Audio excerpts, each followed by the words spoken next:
boo tollee ci entre 20 ans ba 30 ans et que ñi ngay àndal duñ mës a toog bay waxtaan ci wàllu business wàllu investir wàllu tàggataat sa bopp ak wàllu def sport alors jot na nga wut yeneen xarit yu bees yooyu àndal léegi. Si tu as 20 ans à 30 ans et que ton cercle social ne discute pas de monter un business, d'investir, de fitness, de développement personnel, alors il est temps de trouver un nouveau cercle d'amis. Àdduna bi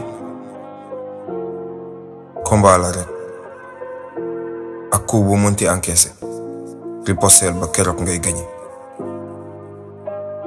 La vie est un combat.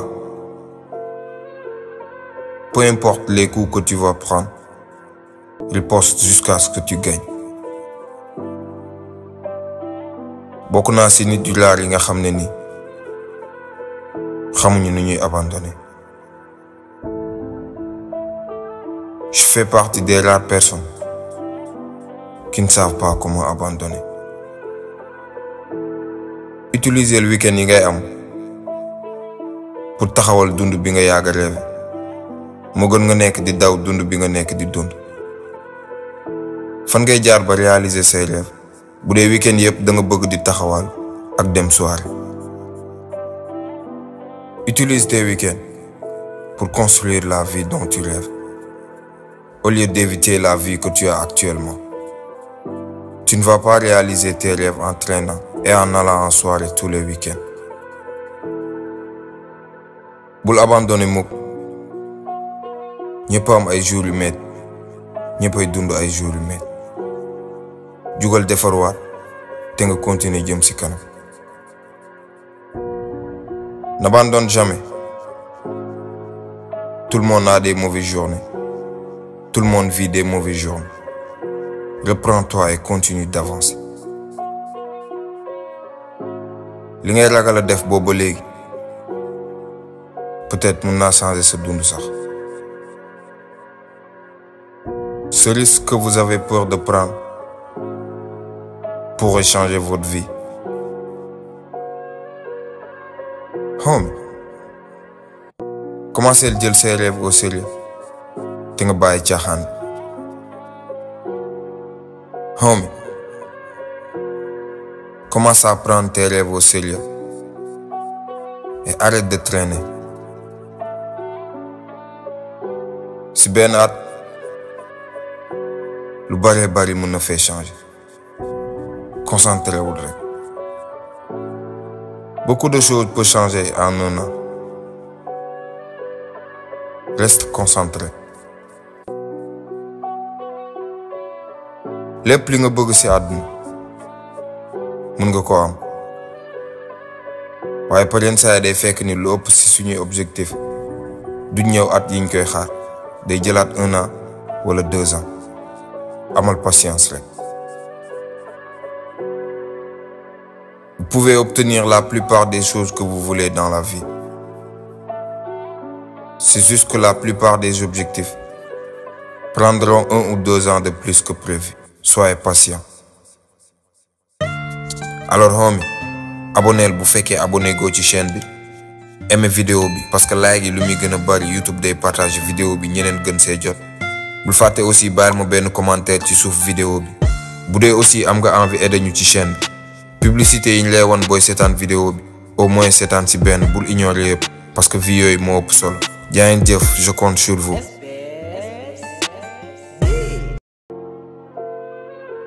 Waajalal sa bopp bu ñenn ñi di fo. Préparez-vous pendant que les autres s'amusent. Wéetaay bi ngay dund bul ko yàq bul ko dàq danga koo soxla pour defar sa dund. Ne crache pas sur la solitude. Tu as besoin d'elle pour te construire. Am yar mooy ngay def li nga bëggul def chaque jour parce que mënoo ko bañ a def ndax loolu nga war a def pour jot ci dund bi nga bëgg a dund. L'autodiscipline, c'est faire toutes les petites choses que vous ne voulez pas faire parce qu'elles sont nécessaires pour réaliser la vie que vous voulez.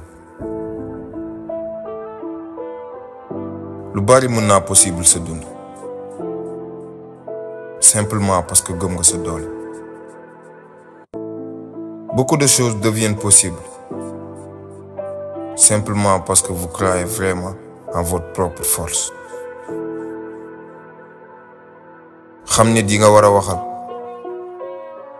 lu am importance waaye xàmmee nit yi nga warul waxal it moo ëpp importance. Choisir avec qui parler est important. Comprendre avec qui garder le silence l'est encore plus.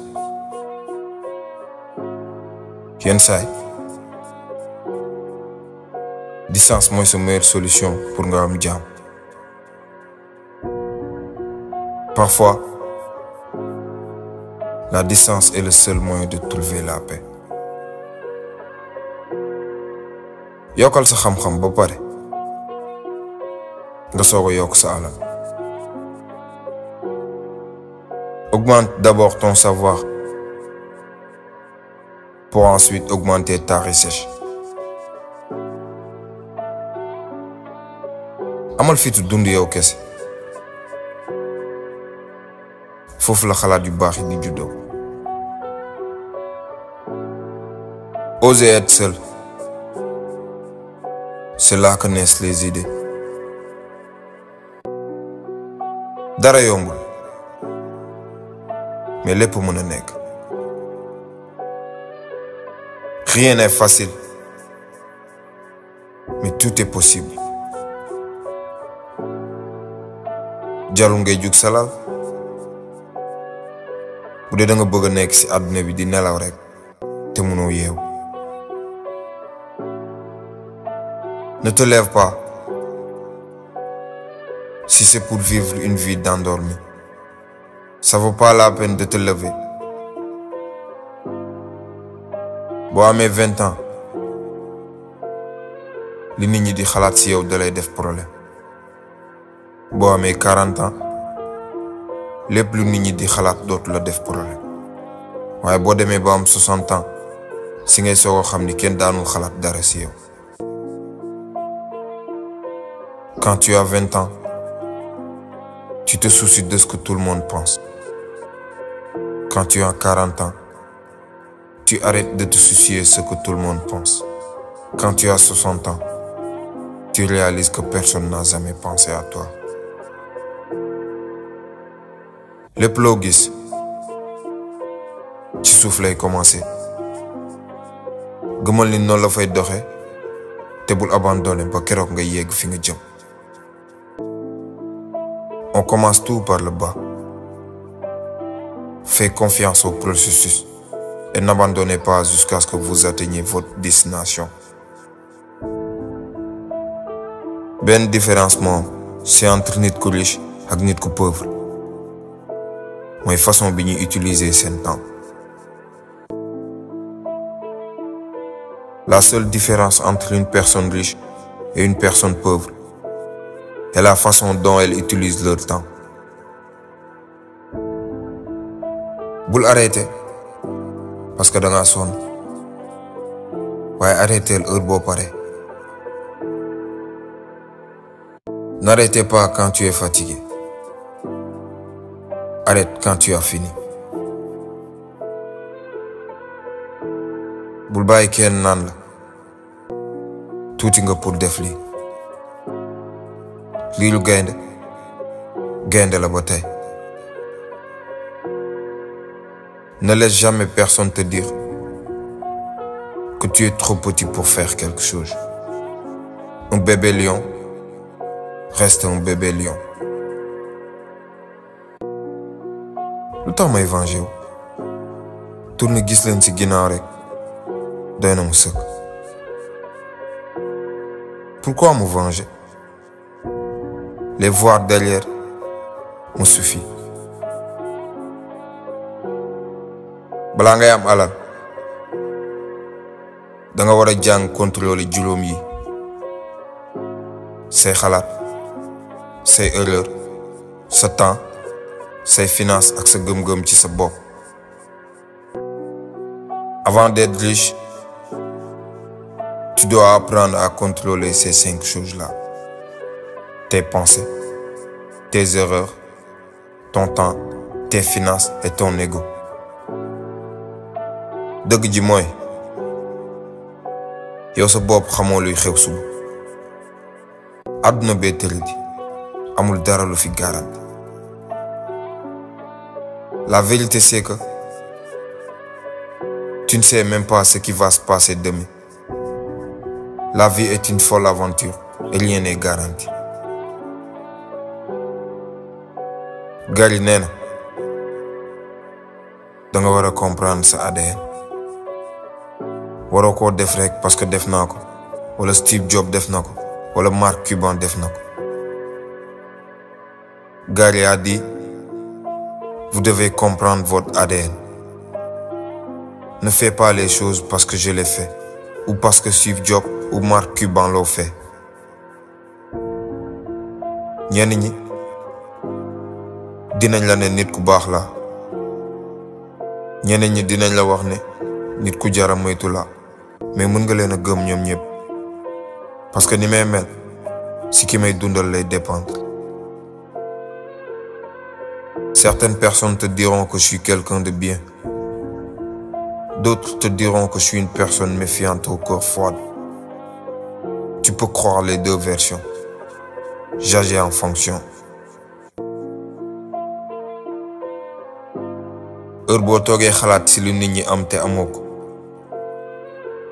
perte nga temps boo mënoon def ci ses objectifs pour réaliser leen. alors bàyyil siisu bu bari bi te nga jóg dem liggéey. Chaque fois que tu penses à ce que les autres ont que tu n'as pas, tu perds du temps que tu pourrais consacrer à la réalisation de tes objectifs. Alors arrête de jalouser et mets-toi au travail. leçon yi gën a mag yi nga mën a jàng ci kaw suuf mooy nga jàngal sa bopp dal. Une des meilleures leçons que vous pouvez apprendre dans la vie est de savoir rester calme. bul yaakaar ci change, yaakaaral ci sa bopp yow. Ne comptez pas sur la chance, comptez sur vous-même. Critiquer gratuite la, moo tax pauvre yee ko dàq ci àdduna bi. Critiquer est gratuit. C'est pour cela que les gens pauvres font ça si bien.